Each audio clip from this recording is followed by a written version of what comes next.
noite a todos. Retornamos, né?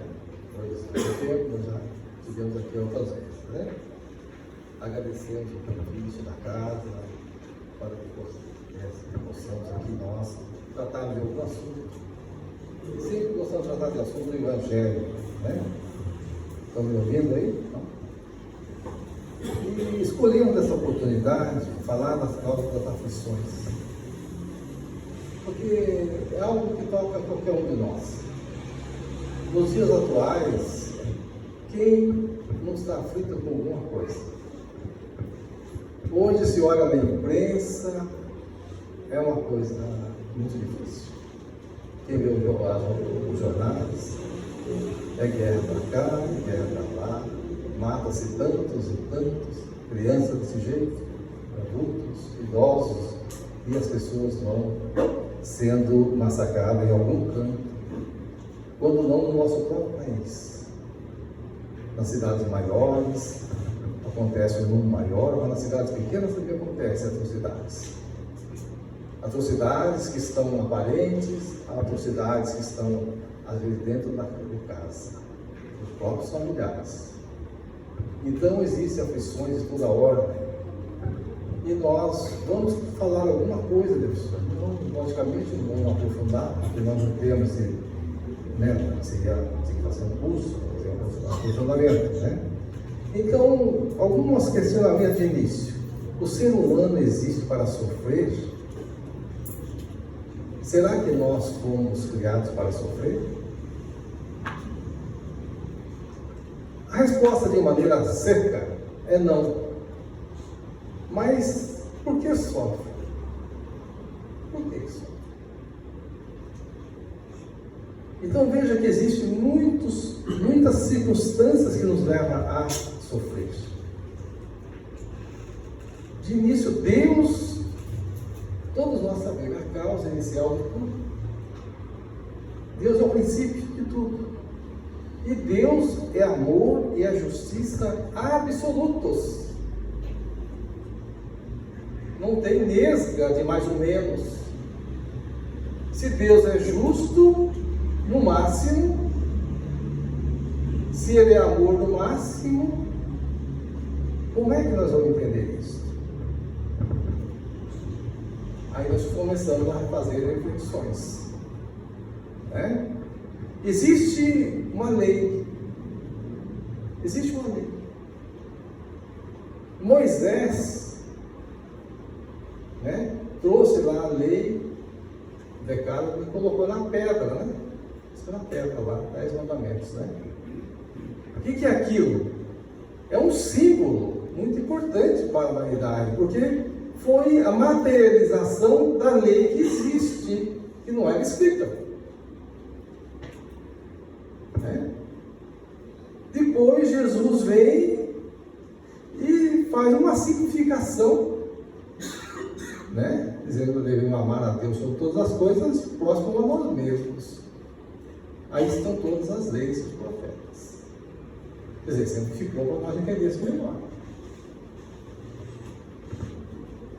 E nós sofremos, porque nós somos sempre infringindo a lei de Deus. De alguma maneira. Então nós vamos ver. Primeiramente, nós vamos dizer lá. Se Deus, está lá no Evangelho segundo o Espiritismo, capítulo 5.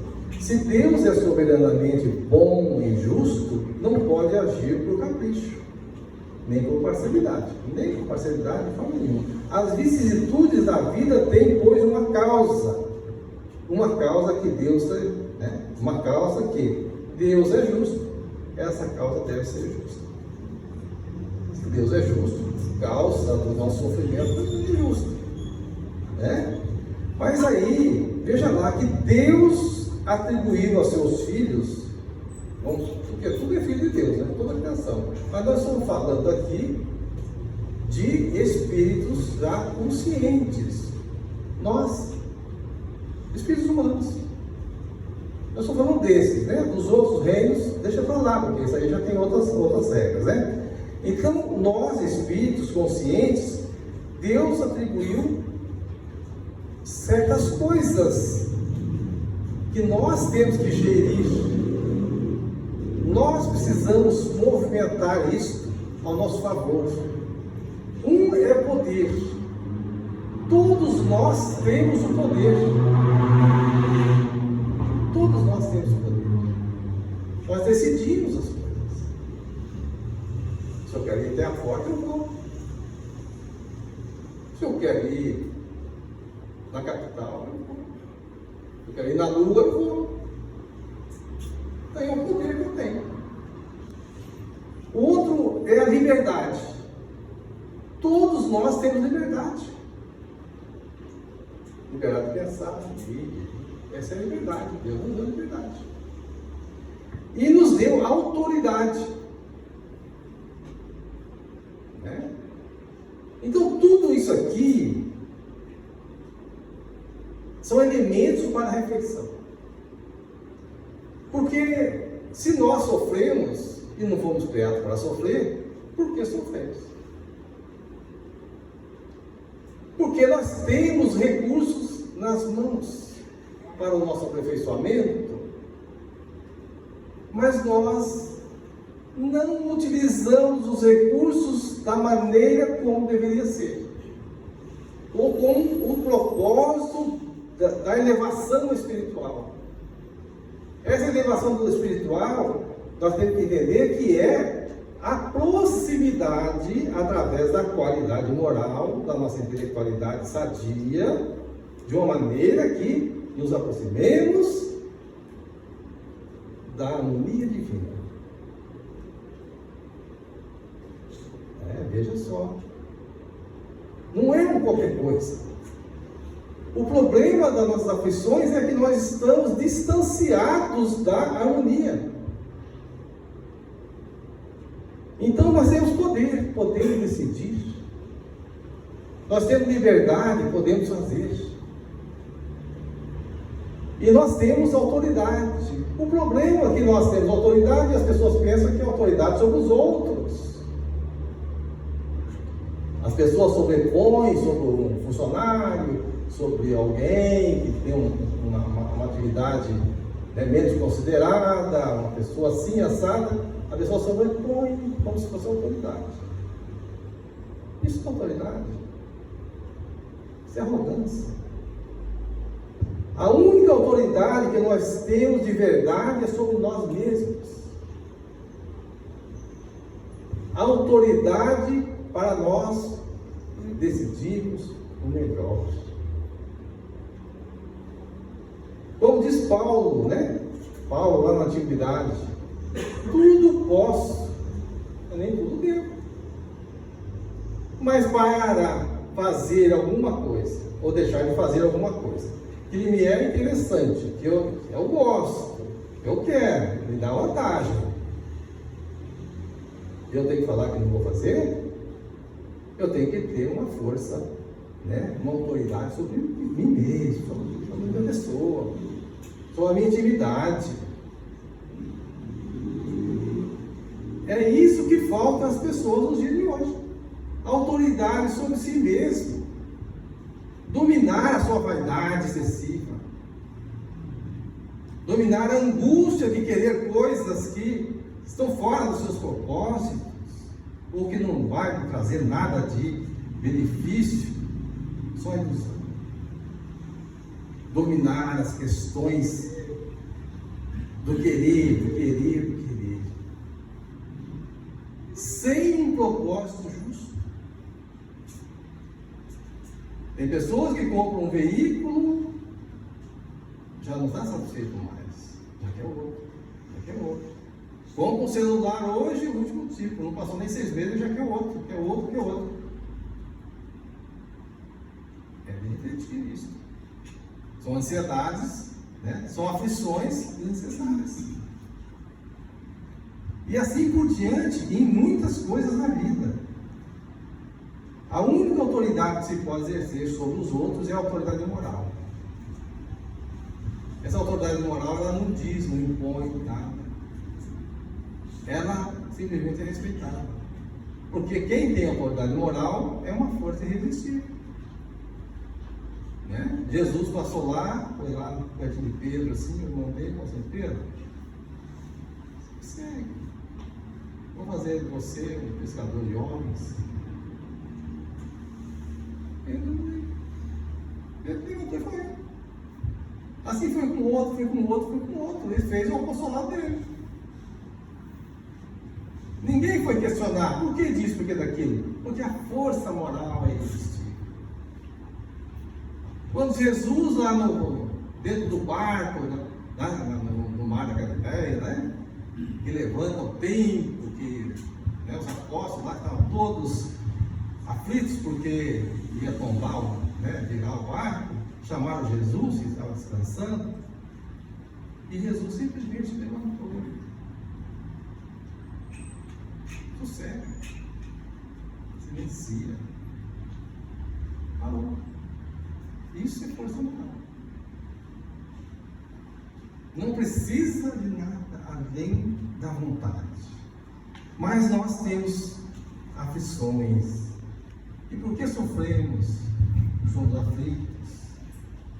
Uma questão da ignorância. Às vezes sofre tanto por ignorância. Às vezes as pessoas são letradas, são formadas e tal, em muitas coisas, mas ignorantes em outras. Ignorantes em alguns fatos, né? Ilusões. A pessoa, na questão da fé, a pessoa está ali desde criança fazendo a mesma coisa, fazendo a mesmice. Vai no seu tempo religioso, seja qual for, né? Casa espírita também. Vai lá, senta naquela cadeirinha, naquele banquinho, toda vez no mesmo horário, no mesmo tempo. Acabou ali o trabalho, vai embora. 10 anos, 20 anos. Será que isso vai resolver o seu problema? Vai aliviar as suas dificuldades no momento da aflição, diante das dificuldades? Não. Nada. Porque perdeu tempo. Todos nós, precisamos ter um trabalho de fé. Essa fé trabalhada. Na doutrina espírita fala assim, fé raciocinada. Né? Porque na doutrina espírita, que é mais recente, tem esses termos, né? Em toda a religião, aqueles que se dão ao estudo, à compreensão, ao entendimento da sua religião, do seu texto evangélico, seu texto filosófico, também é raciocinado. E as pessoas ficam melhores. Mas na casa espírita, mais especificamente, se fala da fé que raciocina. Porque se busca a compreensão das coisas, a fundamentação das coisas, né? E vai se ampliando, porque tem o caminho que está lá no Evangelho, mas também trata depois do desdobramento das coisas do Evangelho, como a mediunidade. Depois vai se ampliando as coisas com os fatos naturais, né? Que vem falar da reencarnação. E depois que a reencarnação vai se entendendo outras coisas, então as certas ignorâncias vão sendo resolvidas. E muitos problemas também são resolvidos com esses conhecimentos. E a gente vai tomando conhecimento. Porque a nossa sensibilidade vai se adequando, vai ficando mais equilibrada, nossos problemas não são tão grandes como eram, porque nós vamos compreendendo melhor as coisas, né? Então, a questão da fé raciocinada é substancial na vida de qualquer pessoa, né? Fé raciocinada, não importa a religião. Isso é uma fé estudada, entendida, compreendida nos seus fundamentos e aplicada na vida naquilo que é possível. Na doutrina espírita isso é prático, quer dizer, para aqueles que estudam, compreendem perfeitamente essas questões. Mas existem sofrimentos que a gente gera, porque existe muita presunção. Pessoas que acham que é isso, que é aquilo, que pode, que tem poder, que não tem nada. Existem as pessoas que têm má fé, quer ter vantagem sobre os outros, independente de qualquer coisa.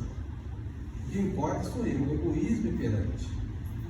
O egoísmo que impera em toda circunstância, é no seu trabalho, é na escola, é na própria família, é sempre um desarranjo com aquela pessoa. E desarmoniza todo o ambiente onde está. O desejo de liberar do mal. Tem pessoas que só pensam em coisa negativa. Tem pessoas que só vê filme ruim. Só gosta de música ruim. Será que essa pessoa não vai encontrar aflição na vida? Não vai sair aflito de algum momento mais difícil da vida? Onde que ele vai achar suporte para aguentar isso? Né? A questão dos vícios. Hoje é comum as pessoas com muita bebida e outras coisas que vão se vinculando à bebida. Muita festa, festas arrastadas, muita risada demais, muita história, muita piada, nada que acrescenta na vida.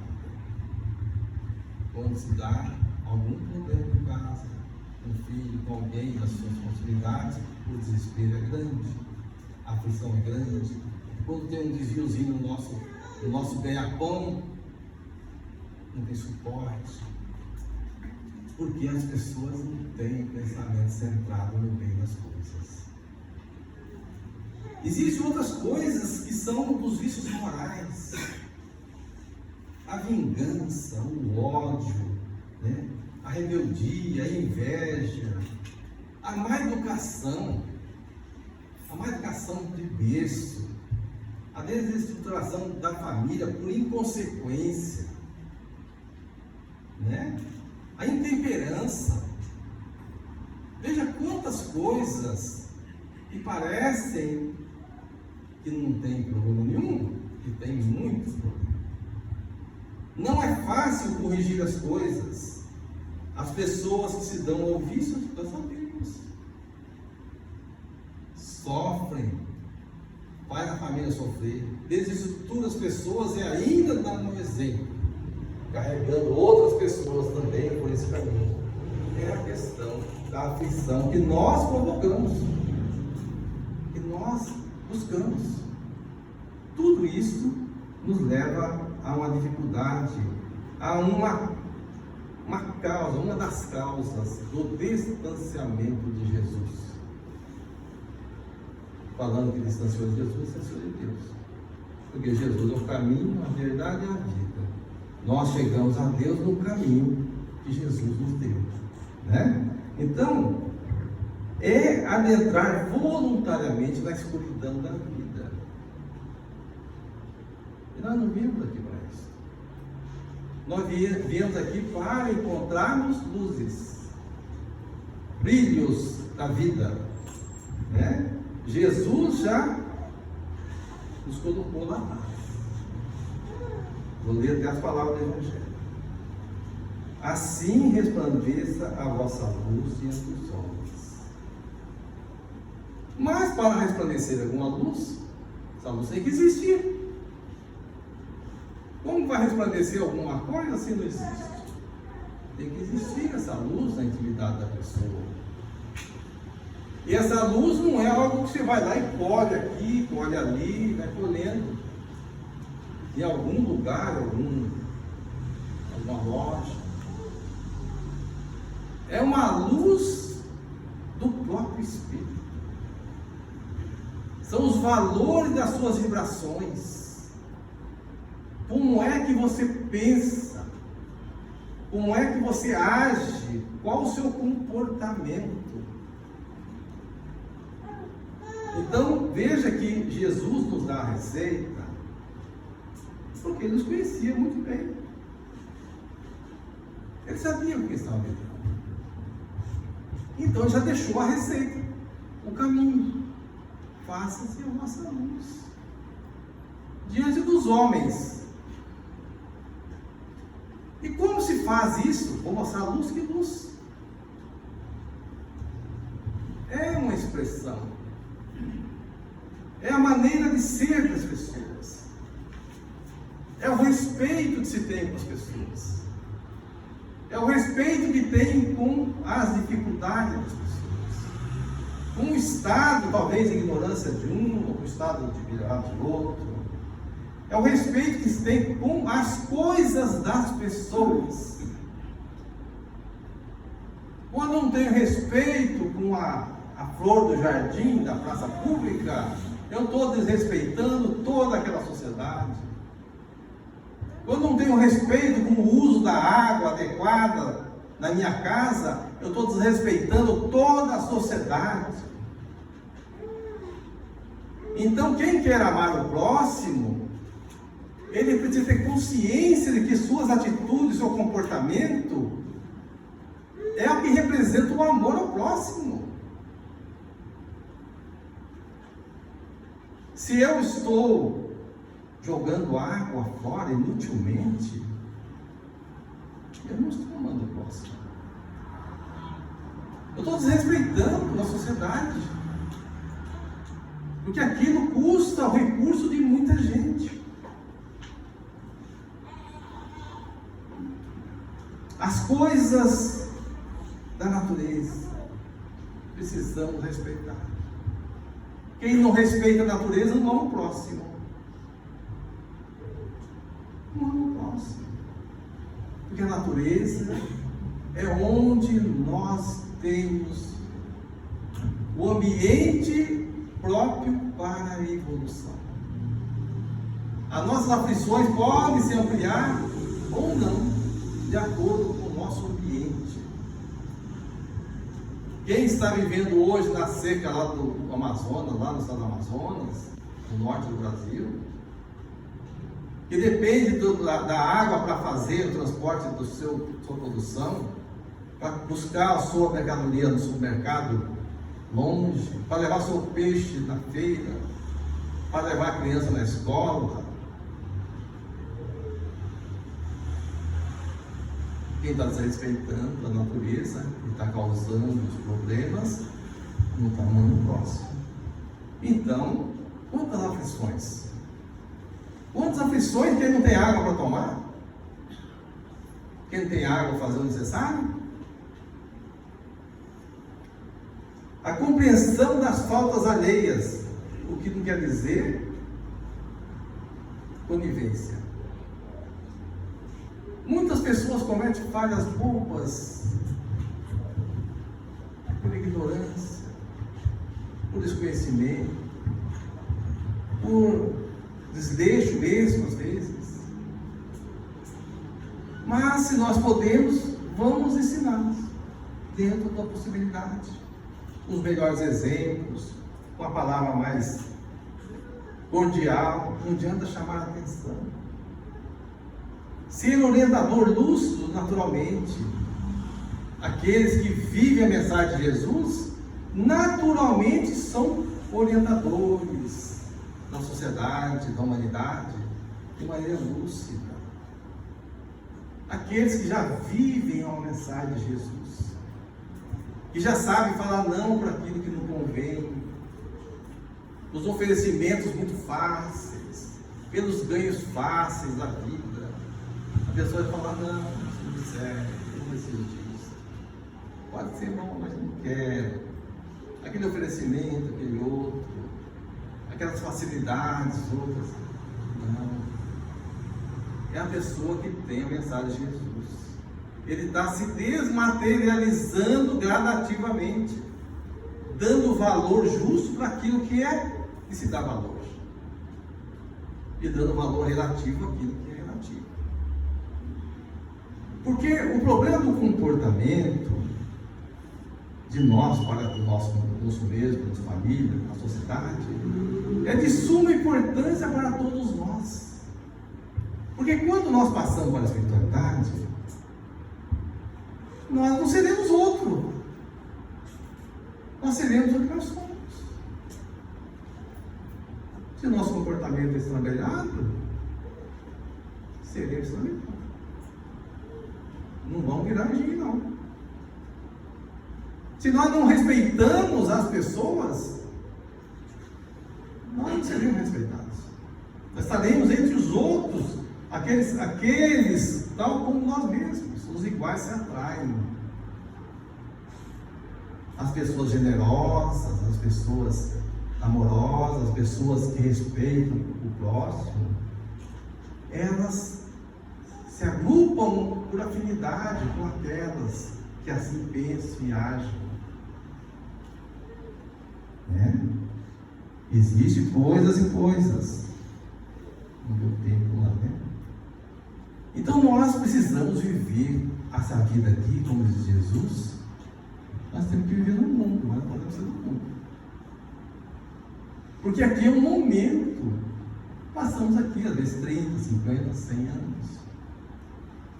É uma trajetória, é uma viagem para nós aprendermos alguma coisa, para nós ajustarmos alguma coisa. Porque nós já viemos de outros tempos, já falimos outras vezes. Às vezes aprendemos alguma coisa, mas agora é o momento de aprendermos mais.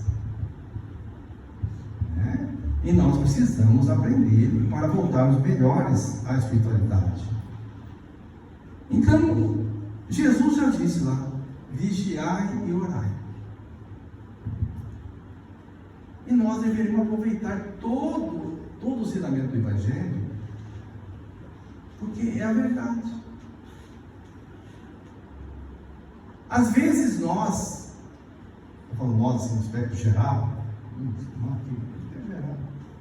as pessoas pensam que Jesus Cristo é uma ficção, é uma lenda, é alguma coisa. E quando se fala que nós precisamos mostrar apóstolos de Jesus Cristo, as pessoas pensam que tem que estar perto de uma imagem, perto de uma coisa, uma fotografia, um desenho de Jesus, ou carregar um Jesusinho no peito. Isso não é estar próximo de Jesus, de forma nenhuma. Estar próximo de Jesus é vivenciar as suas lições, compreender as suas lições gradativamente. Ninguém vai fazer isso do dia para a noite. Ninguém ouve ou lê ou estuda a mensagem de Jesus agora e já se aperfeiçoou. Não, ele pode ser até um pouquinho melhor daqui a pouquinho, porque ele já começou a pensar. Mas no decorrer do tempo, a pessoa que vai cultivando vai se melhorando e vai compreendendo. Porque estar próximo de Jesus, até eu vi isso há poucos dias de um amigo espiritual. Numa reunião de estudo, até aí ele falou assim, alguém questionava a questão do retorno de Jesus. E vai falando assim, aí o amigo fala assim: mas Jesus nunca foi embora. O retorno de quê? Jesus nunca foi embora para o lugar nenhum. Ele não estava falando de Jesus, pessoa. Jesus sempre esteve aqui. São nós, os chamados cristãos, ser da humanidade, que não percebemos. Ele está aí. Porque Jesus está em todos os recantos da terra, que é o seu redil, né, como ele fala, né? Que é o seu, né, sua eira de trabalho, que é o seu, né, como diz o doutor Bezerra, a casquinha de nós no universo, que nós estamos dentro dela, a nossa nau, ele é o timoneiro da nossa nau, não larga nunca. Mas é que ele está entre nós e nos envolve, e está nos envolvendo agora todos, pelo seu psiquismo. Não é uma coisa física, é uma coisa psíquica, é um sentimento. E ele tem os milhares de prepostos, que compreende o seu pensar, tanto quanto ele compreende o pensar de Deus. Então esses prepostos estão nas casas espíritas, estão nos campos religiosos, estão em todo lugar, fazendo o possível para as pessoas acordarem. Saia dessa coisa de ver imagem, Saia dessa coisa de ficar olhando fotografia, desenho, isso, aquilo, outro, fazendo rezação, joelho, não sei o quê, vela. Respeitamos, mas não é isto. A luz de Jesus tem que nascer na nossa intimidade.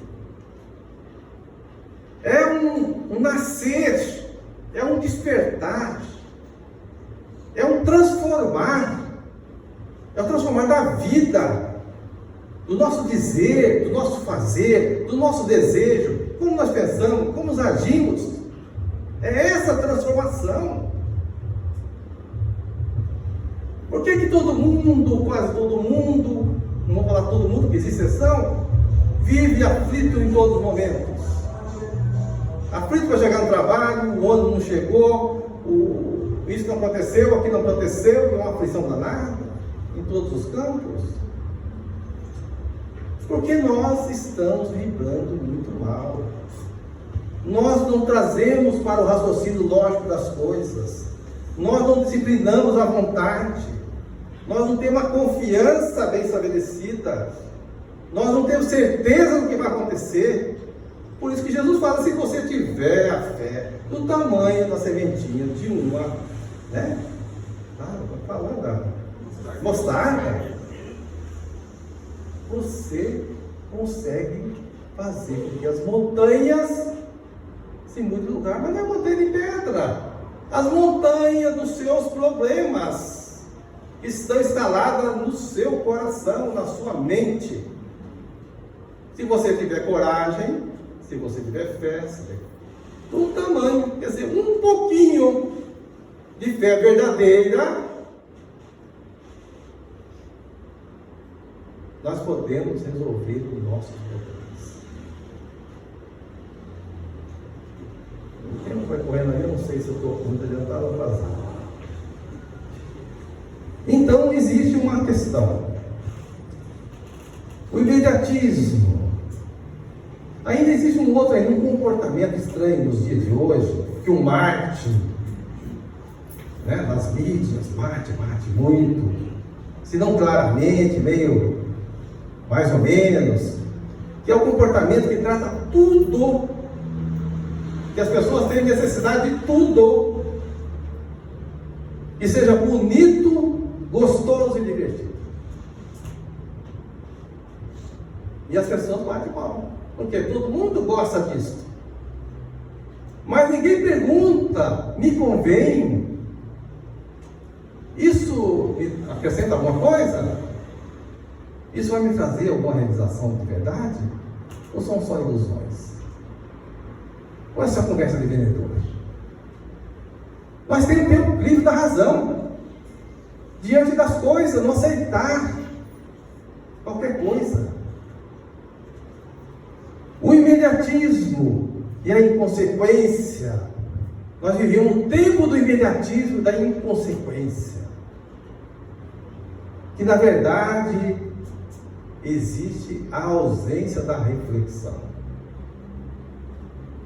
Em todos os passos nós temos que fazer reflexão. Não tomar decisões imediatas das coisas. Nem dizer que pode tudo imediatamente, nem dizer que não pode nada imediatamente. Porque nós temos que passar pelo crivo da razão e ver a realidade das coisas. Né? Só que eu falava lá atrás, né? Tem 3 peneiras, né? É bom, é útil, convém, né? Então nós temos que fazer isso. Tudo posso, mas nem tudo devo. Paulo já falava isso. Existe um problema no mundo de hoje, muito problemático. É a falta de reflexão. Um tal de que todo mundo faz. É mentira. Ah, acontece isso, todo mundo faz isso. Aquilo todo mundo faz, ninguém pode. Passe em branco não. Se alguma coisa disto for imoral e criminoso, vai se pagar.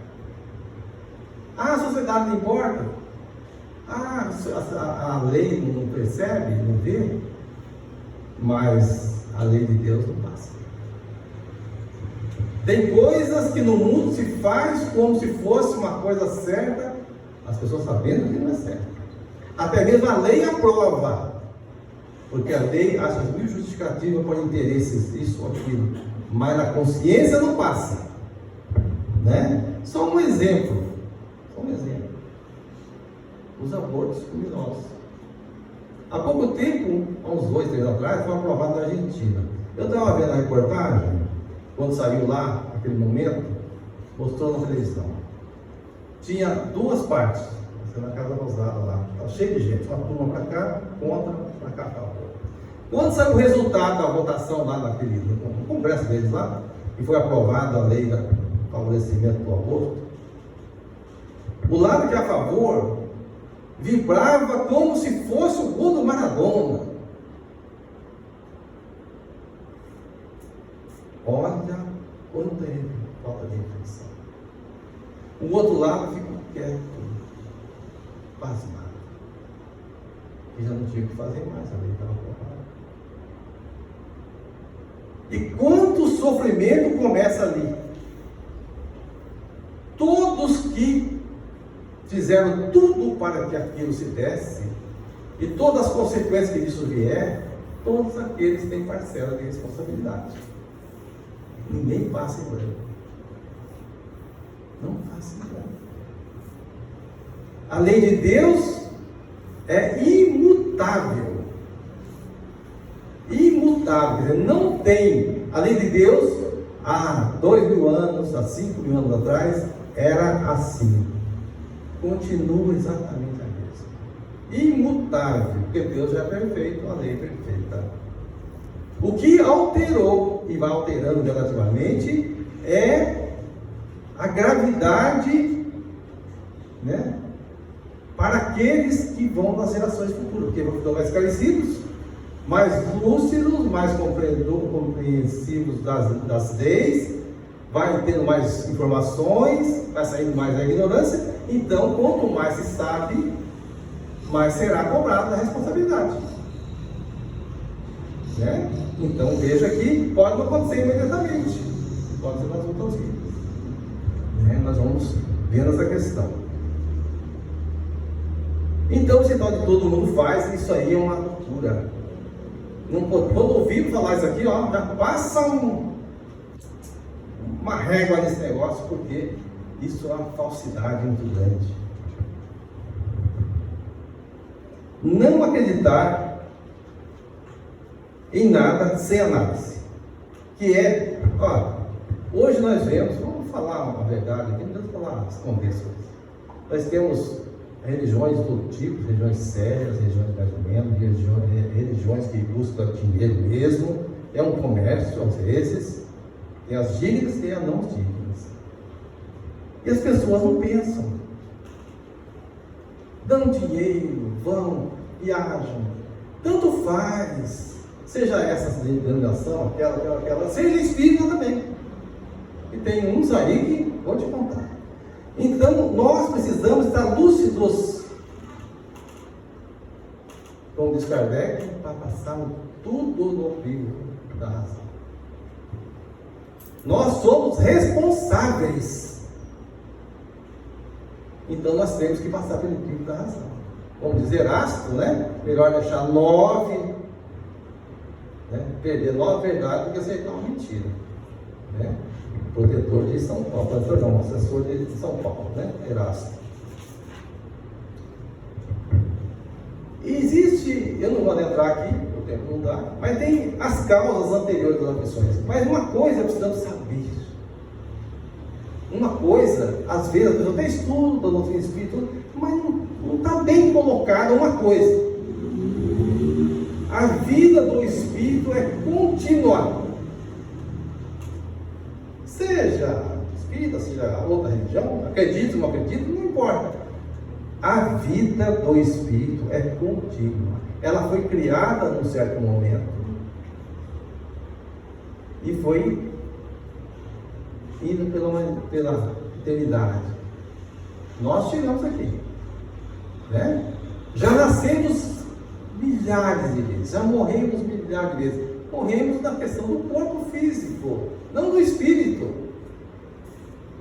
Porque hoje nós estamos aqui com uma certa inteligência, com algumas questões de habilidades nisso aqui, na música, na matemática e em outras áreas, é porque nós estamos trazendo esse compêndio que nós fomos gerando no tempo.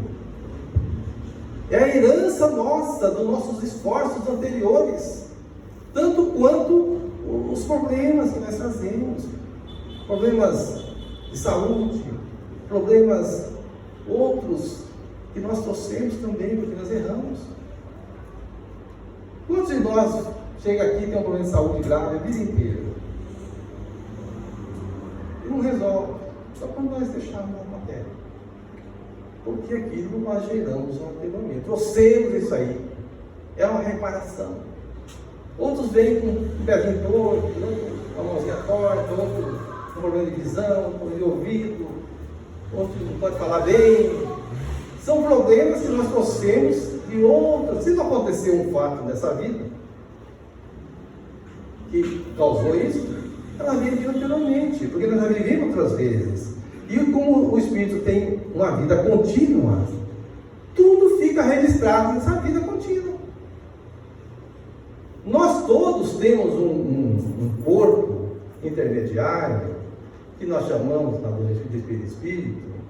Esse corpo, ele faz a conexão entre o ser pensante, que é o espírito, nós mesmos, nós que pensamos, sentimos, esse ser que somos nós, não tem matéria, não é matéria, é um ser, é uma inteligência.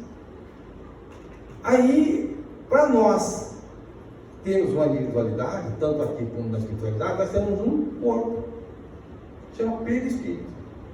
É um corpo fluido, semi-material, esse é semi-material. E ele faz a conexão com o corpo pesado quando nós vamos reencarnar. Né? Ele faz a conexão.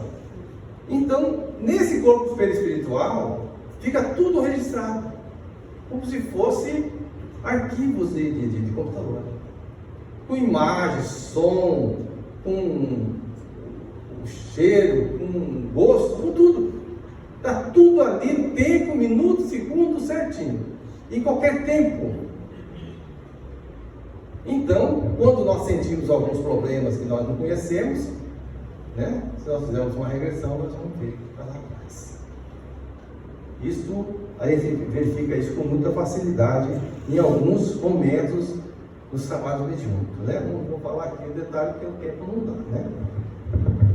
Tudo está registrado, então, nesse perispírito. Tudo. Não tem ilusão. Não dá para transferir para os outros.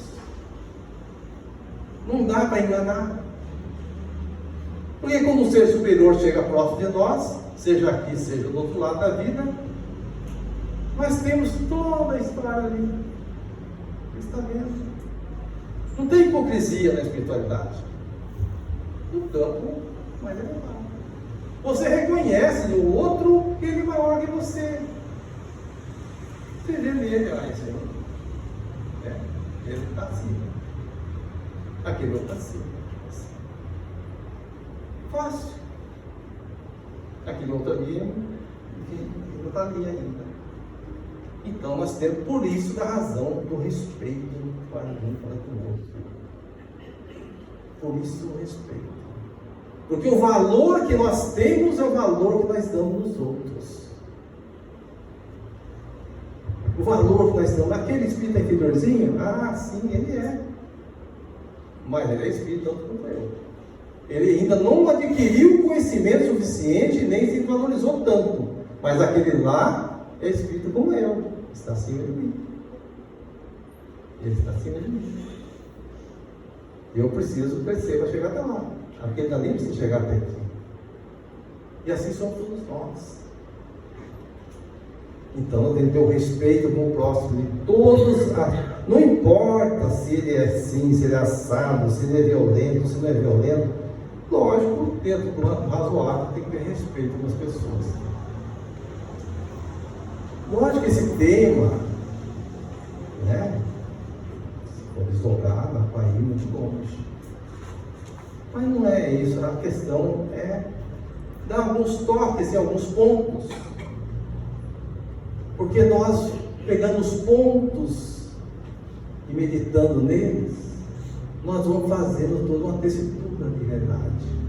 Quando nós lemos alguma coisa, quando nós analisamos essas coisas que vão ser despertadas gradativamente, ou vão sendo reforçadas, ou relembradas, vão se tornando a formatura de uma tecelagem emocional diferente da nossa atividade. Vai compondo um resultado para nós, onde cabe a reflexão, a melhor análise, a compreensão de onde nós estamos, com quem estamos, qual o objetivo de estarmos naquele momento, naquela circunstância, e o que vai se dar depois que nós deixarmos a matéria. Isto que tem a grande motivação de consolo, como Jesus disse: conhecereis a verdade e a verdade vos libertará. Jesus disse isso aí, não tem erro. Enquanto nós não conhecemos a verdade das coisas, nós estamos apavorados. Quando nós conhecemos a verdade, se faz a luz, a escuridão vai desaparecendo. Vamos ter confiança, vamos ter mais valores e nós saberemos viver melhor. E eu agradeço a todos que estão aqui nos ouvindo. Que Jesus nos abençoe a todos. Que sejamos nós estudiosos, não é fanático, não é ler esse livro, que está ali, não. Ler e compreender, vivenciar, estudar, ler, compreender, vivenciar, saber o que está fazendo. Cada dia um pouquinho, cada tempo um pouquinho. Passou 2, 3 anos, fazemos uma análise que se deu. Como nós estamos? Como eu reajo diante dos fatos? Estou melhor? Caminhei. Ainda permaneço? Preciso apertar o pé um pouquinho. Porque Jesus aguarda isso de nós. Um dia eu falei num lugar, não sei nem onde, que Jesus precisa de trabalhadores, sim, muitos trabalhadores. Ele aguarda muito na sua vinha. Mas ele aguarda de trabalhadores competentes. Quem não quer trabalhador competente? Para que trabalhador não serve? Não faz? Tem que ter competência. E nós precisamos ter competência nas questões espirituais. Porque se nós nos conhecemos, podemos ajudar. Se nós já sabemos perdoar, podemos ajudar. Se nós reconhecemos a dificuldade dos outros, nós podemos ajudar. Mas se nós somos arrogantes, petulantes, orgulhosos, cheios de si, não vai ter jeito de ajudar. A competência nossa está na humildade. A humildade de servir. A humildade de reconhecer que nós somos pequenos, mas que podemos fazer alguma coisa. E que Jesus nos abençoe a todos, com coragem, firmeza, melhor propósito. E que todas essas aflições existentes, que já não nos incomodem tanto, porque apesar de nós estarmos nessa questão toda, nós já compreendemos que tem um caminho. O caminho, a verdade e a vida de Jesus até Deus. Muito obrigado.